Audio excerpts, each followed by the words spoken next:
There are three ways to find the least common multiple. Let's tackle the second method. Prime factorization method. That means we need to list the prime factorization. I'll do two examples with you. The first example is 14 and 63, the least common multiple, and this is how it will be written, of 14 and 63. Let's use the prime factorization method. To find the prime factorization, one way is to use a factor tree, and I like that method. Let's do it. Let's find the prime factors of 14. Well, it can be broken down in 2 times 7, and those are already prime, so that's the prime factorization. You cannot break them down anymore. Let's break down 63. It's 9 times 7. 7 is prime, but 9 can be broken down into 3 times 3, and that's its prime factorization. 3 squared times 7. To find the least common multiple, we do something different than we did for the greatest common divisor. So be aware this is different than the greatest common divisor.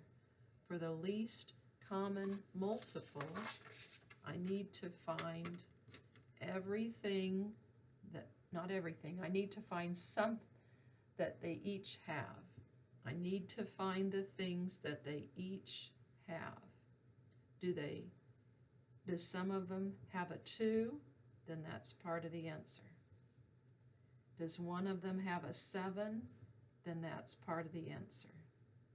Does one of them have a 3 squared?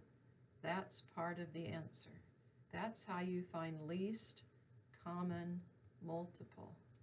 If either of them has that factor, you must use it in your answer. That's different than greatest common divisor method.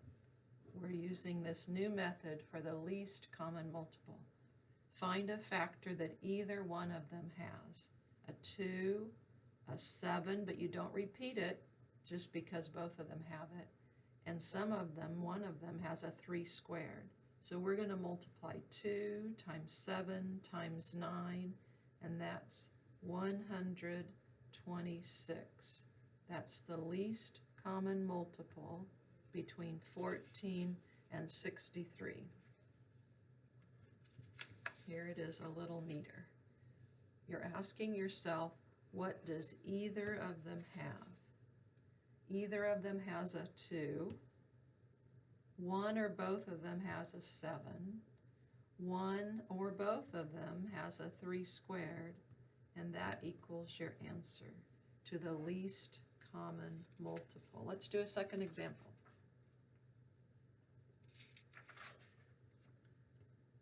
These are all the same example. Here's the second example.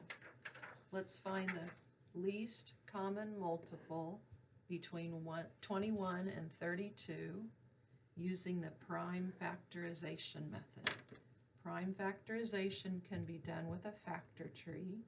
21 becomes 7 times 3. The prime factorization of 32, what is that? We split it into factors. We split those into further factors. If we can, we keep going and splitting and splitting and splitting until we found all the prime factors. 2 times 2 times, how many 2's do we have? 5 2's. We don't need the 4 because we split it down. We don't use the 8 because we split it down further. Now to find least common multiple, we find factors that either one of them has. One of them has a 3, let's use it.